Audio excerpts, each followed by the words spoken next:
when we drive Dreamboat around town or just to test him and tune him and that kind of stuff, we always come out with this wonderful vintage engine sort of perfume. And while that doesn't really bother me, it's not really great to have fumes inside the coach. So this week we're going to tackle not all, but just a couple of the leading edge of those problems. So the first thing is going to be what? Doghouse that covers the engine between the seats. We need to get it hinged, attached, sealed, latched down, and then get some seals around the edge so that it holds in place, doesn't allow anything through. And we're just going to kind of test this design, and we assume that something is better than the nothing that had been there, but we don't really know. I don't think this will be the final iteration, but... Yeah, we don't have the floor the way we like it yet, so we're going to work on that. But this design is just a beta test. And what other things are we going to do? The exhaust. The exhaust is a bolt-together kit, and the clamps, there's a couple that seem like they're letting a little exhaust through. You can see the black sooting, so we're going to address that. Oh, and we want to address the gas filler. It has a about a foot of rubber hose that connects the outside of the body in and down through to the gas tank, and that's old cracks, probably original, and it's all cracked rubber, and I'm sure it was giving us fumes whenever we would fill up. Gas filler. Gas tank's behind this panel, and this is about a foot of rubber material that we need to replace the existing filler neck down to the gas tank. So I'm gonna start taking things apart.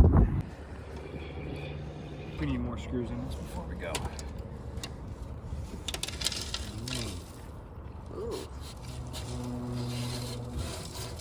We got to trim that spray foam and do a couple little things. So, but here, that's the clamp I need to remove. This is one of those jobs that could take between 10 minutes and 2 days. I'm really hoping the piece we have is long enough. And really hoping I can get this one off without shredding it.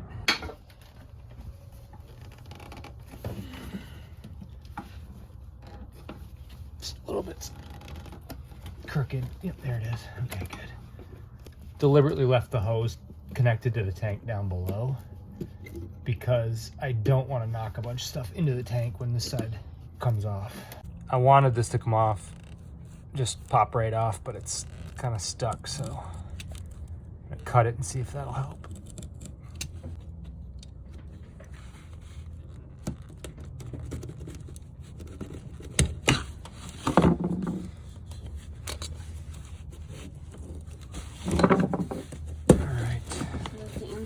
now let's go take off the outside. Yep. Really don't like that, and I'm glad we're replacing it.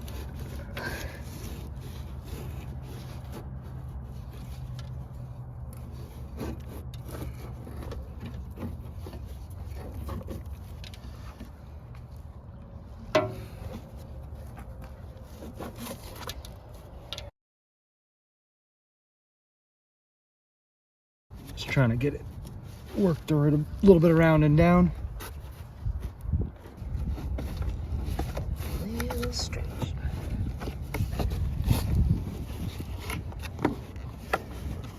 Okay, now pull that back.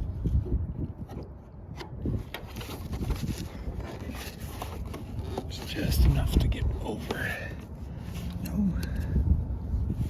You're close. Use that, pull that edge out over.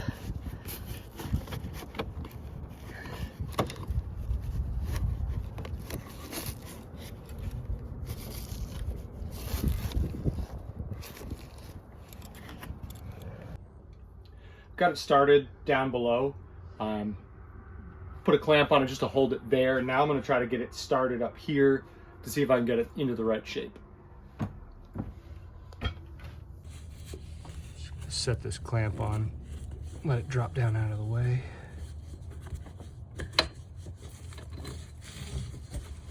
And try to get this down and under this to start.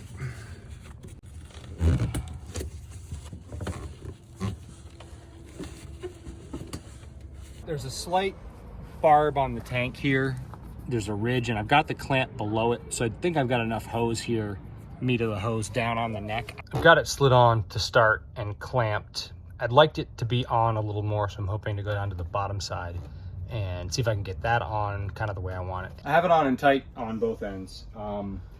Measured it to be about a foot, and Napa only had a foot of this hose. Apparently it comes in 3-foot chunks and they sell it to you by the foot. So they only had a foot left, which I used. If I had to do it again, I probably would go with about 13 inches because I feel like I want just a little more overlap. But I do have it clamped down securely on both ends, and I think it'll be okay. Let's try not to lose that while we're on the road. Just looking down here. You know what I wish they had designed is a gas filler without this, because you can't put a funnel in. You have to get a funnel with a hose on it. It's very frustrating.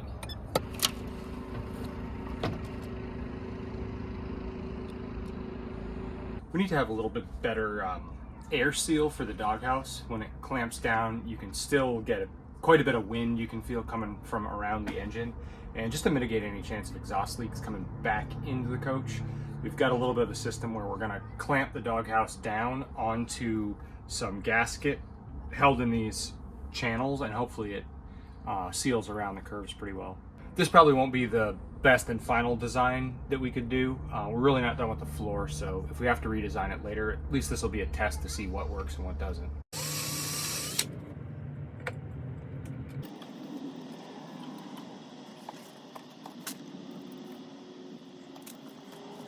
Seems to line up pretty well.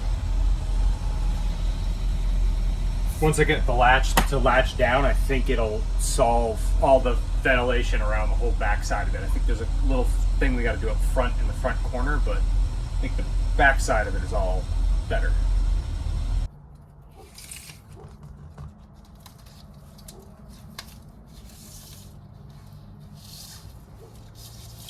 The adhesive on this sticks well enough in the aluminum to hold it in place for now. If we got to come back and hit it with the 3M heavy duty gasket adhesive, we'll do that at a later date. Got it standing by. But if this is not the right stuff, the right shape gasket or what have you, I don't want to stick it down if it's just got to be pulled back out. I should say stick it down permanently, because this is more like a double-sided tape that we'll be able to get off, but the gasket adhesive will probably destroy this gasket if we were to try to remove it.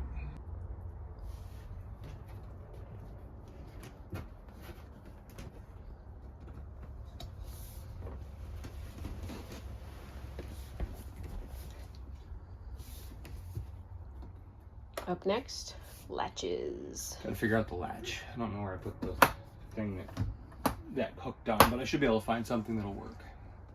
This was just a simple solution to give us a latch to keep it down and have it stay. Well, it turns out that when you get on the highway at highway speed, 40 miles, 50 miles an hour, the whole thing just sort of lifts like a hovercraft and then sets back here. And I found out that when we pulled him from the storage lot and we got back. Yeah, hopefully it's better now. Next up, there's a couple of joints on the exhaust where I can see there's just a little bit of black sooting where the clamps that are there are not quite sealing the pipe. I'm not sure why. Got some Napa clamps. I'm gonna add another clamp and see if it rounds out the pipe versus ovalizing it and causing that slight leak. So next up, crawling on the ground. Right up here you can see some sooting. It's coming from a part of the pipe that's not quite tight where this clamp is. Got a couple spots in here like that. I'm going to try to address them now.